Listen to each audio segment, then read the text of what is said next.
السلام علیکم ورحمۃ اللہ وبرکاتہ۔ یہ بالوں کو رنگنے کے حوالے سے ایک ممبر نے سوال کیا تھا، تو ہم نے اس سوال کے 3 حصے کیے ہیں بالوں کو رنگنے کے حوالے سے۔ سب سے پہلا حصہ یہ ہے کہ بالوں کو رنگنا کیا جائز ہے، دوسرا یہ ہے کہ سب رنگ لگا سکتے ہیں یا کسی رنگ کی ممانعت بھی ہے، یا کوئی ایسی ممانعت بھی ہے کہ جو اہل علم نے بیان کی ہو، اور اسی طرح تیسرا حصہ یہ ہے کہ عورتیں بھی باہر رنگ سکتی ہیں۔ الحمدللہ انشاءاللہ ہم صحیح احادیث کی روشنی میں اس مسئلے کو دیکھتے ہیں۔ حصہ اول، کیا بالوں کو رنگ سکتے ہیں؟ احادیث کے مطالعے سے ہمیں یہ پتہ چلتا ہے کہ بالوں کو رنگنا نہ صرف جائز ہے بلکہ ایک مستحب اور مستحسن عمل ہے، بلکہ نبی علیہ السلام نے یہود کی مخالفت، ان سے دشمنی کے حوالے سے بالوں کو رنگنا ضروری قرار دیا ہے۔ اس حوالے سے چند ایک احادیث ملاحظہ ہوں۔ صحیح بخاری 3462 نمبر حدیث ہے۔ رسول اللہ صلی اللہ علیہ وسلم نے فرمایا، یہود و نصارہ خضاب نہیں لگاتے، تم لوگ اس کے خلاف طریقہ اختیار کرو، یعنی اپنے بالوں کو رنگا کرو۔ اسی طرح صحابہ رضوان اللہ علیہ مجمعین جو ہیں، ان سے بالوں کا رنگنا ثابت ہے۔ سیدنا ابوبکر صدیق، سیدنا عمر اور دیگر صحابہ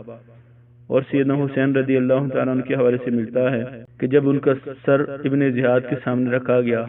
تو صحابہ بیان فرماتے ہیں کہ انہوں نے اپنے بالوں کو مہندی لگا رکھی تھی، یعنی رنگ رکھا تھا۔ اور اسی طرح سیدنا ابوبکر صدیق کے حوالے سے جو حدیث ملتی ہے، صحیح بخاری میں 3920 نمبر حدیث ہے، جب نبی اسلام مدینہ تشریف لائے تو آپ کے اصحاب میں سے سب سے زیادہ عمر سیدنا ابوبکر صدیق کی تھی، اس لیے انہوں نے مہندی اور بسمہ کا خضاب استعمال کیا۔ اس سے آپ کے بالوں کا رنگ خوب سرخی مائل و سیاہی ہو گیا۔ وسمہ جو ہے وہ نیل کے پتوں کو کہتے ہیں، جو نیل درخت ہے اس کے جو پتے ہوتے ہیں اس کو وسمہ کہتے ہیں، اور جب آپ اس کو مہندی میں استعمال کرتے ہیں تو پھر یہ بالوں کو سرخ کر دیتا ہے۔ تو اسی وجہ سے اہل علم براؤن اور بلیک کو استعمال کرنے کی اجازت دیتے ہیں کہ براؤن اور بلیک کو ملا کر استعمال کر سکتے ہیں، کیونکہ اس کے ملنے سے جو رنگ نکلتا ہے وہ کالا نہیں بلکہ الگ رنگ نکلتا ہے، براؤن قسم کا رنگ نکلتا ہے۔ اس حوالے سے جو تیسری حدیث ہے، سیدنا جابر رضی اللہ تعالیٰ اس کے راوی ہیں، سنن نسائی کے اندر 5244 نمبر حدیث ہے۔ وہ فرماتے ہیں نبی علیہ السلام کے بعد سیدنا ابو قحافہ رضی اللہ تعالیٰ عنہ کو لایا گا، ان کا سر و داڑھی سغامہ کی طرح آتی۔ سغامہ جو ہے وہ گھاس ہے، اس کے پھول بھی نکلتے ہیں، اس گھاس کا بھی رنگ سفید ہے، اس کے پھولوں کا رنگ بھی سفید ہے۔ تو آپ صلی اللہ علیہ وسلم نے فرمایا ان کا رنگ بدلو، یا فرمایا ان کو خضاب کرو، یعنی مہندی لگاؤ، ان کے بالوں کو رنگ کرو۔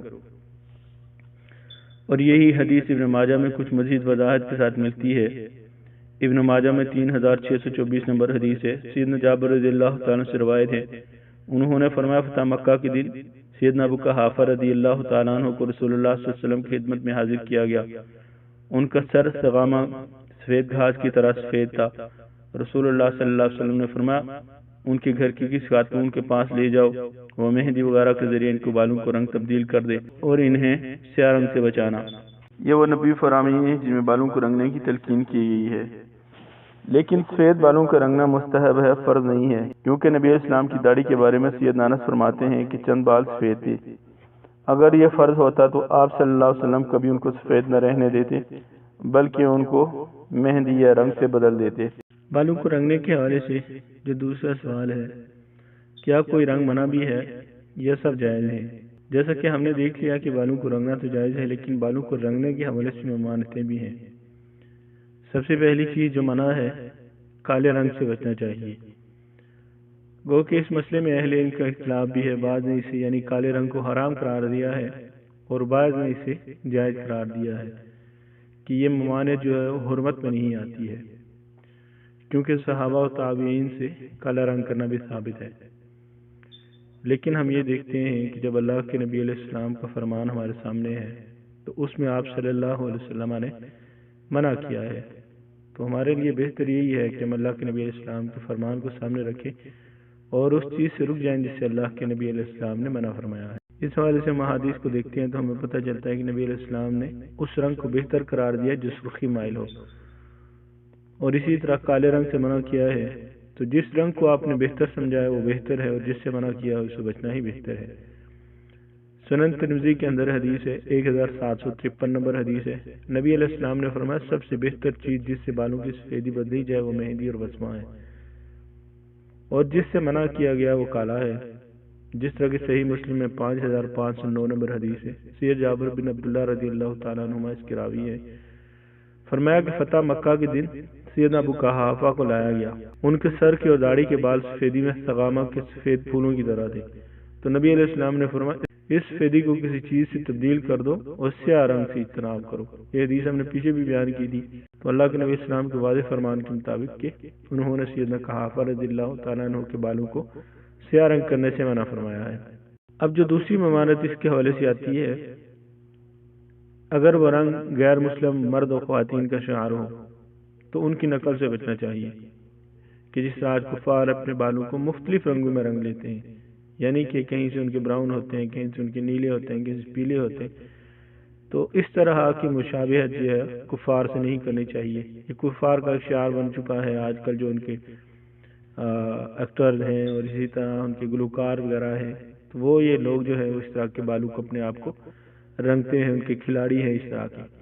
تو اللہ کے نبی علیہ السلام کو ایک حدیث ہے، اللہ کے نبی علیہ السلام نے فرمایا من تشبہ بقوم فہو منہم،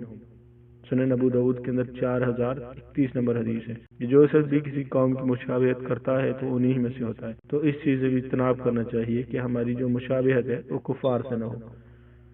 تیسری ممانعت جو اس حوالے سے آئی ہے کہ جس طرح آپ دیکھتے ہیں کہ اللہ کے نبی علیہ السلام نے مردوں کو عورتوں اور عورتوں کو مردوں سے مشابہت کرنے سے منع فرمایا، کہ اگر آپ لباس پہنتے ہیں مرد ہوں تو وہ بھی عورتوں کے جیسا نہ ہو، اور اگر عورتیں ہیں تو وہ بھی مردوں جیسا نہ ہو۔ جس طرح بالوں کا سٹائل ہے وہ بھی مردوں کی طرح عورتوں کا نہ ہو اور عورتوں کی طرح مردوں کا نہ ہو۔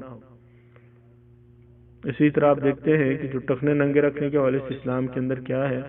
کہ وہ اسلام کے اندر مردوں کے لیے لازمی ہے، اور عورتوں کے لیے کیا ہے کہ اپنے پروں کو ڈھک کے رکھے۔ تو یہاں پر بھی اگر کوئی خاص رنگ جو ہے وہ عورتوں کی پہچان ہو تو مردوں کو پھر اس سے بچنا چاہیے۔ اور اس حوالے سے ایک چوتھی ممانعت جو بعض اہل علم نے بیان کی ہے وہ یہ ہے کہ جس طرح کہ آج کل کیمیکل والی مہندیاں مارکیٹ کے اندر آ گئی ہیں، جن کے استعمال سے کیا ہے کہ انسان کی جلد کے اوپر، بالوں کے اوپر برا اثر پڑتا ہے، اس سے بیماریاں لگ سکتی ہیں، اور ڈاکٹر حضرات ان سے منع کرتے ہیں۔ تو اہل علم کا یہ کہنا ہے اگر ڈاکٹر حضرات ایسی کسی بھی مہندی کے حوالے سے منع کریں تو پھر انسان کو اس سے رکنا چاہیے، کیونکہ اسلام کے اندر اپنے آپ کو نقصان پہنچانے کی ممانعت آئی ہے۔ اس کے بعد جو سوال کا تیسرا حصہ ہے کہ کیا عورتیں بھی مہندی لگا سکتی ہیں، تو حدیث کے مطالعے سے ہمیں یہ بات واضح ہوتی ہے کہ مرد اور عورتیں دونوں مہندی لگا سکتی ہیں۔ یہ تابعہ ہیں سید معاذہ رحمہ اللہ علیہ، یہ بیان فرماتی ہیں کہ ایک عورت نے ام المومنین سیدہ عائشہ صدیقہ رضی اللہ تعالیٰ عنہ سے سوال کیا، کیا حیض والی عورت مہندی یا کوئی دوسرا خضاب لگا سکتی ہے؟ ام المؤمنین نے بیان فرمایا کہ ہم رسول اللہ صلی اللہ علیہ وسلم کے پاس مہندی لگایا کرتی تھی، اور اللہ کے نبی علیہ السلام ہمیں منع نہیں کرتے تھے۔ اسی طرح جب ہم عدت کے مسائل کو حدیث کی نظر میں دیکھتے ہیں تو نبی علیہ السلام نے عدت میں مہندی لگانے سے منع کیا ہے، تو یہ بھی ایک دلیل ہے کہ عورتوں کے لیے بال رنگنا جائز ہے، اور عورتوں کے لیے بھی وہی ممانعتیں ہوں گی کہ جو مردوں کے لیے ممانعتیں ہیں۔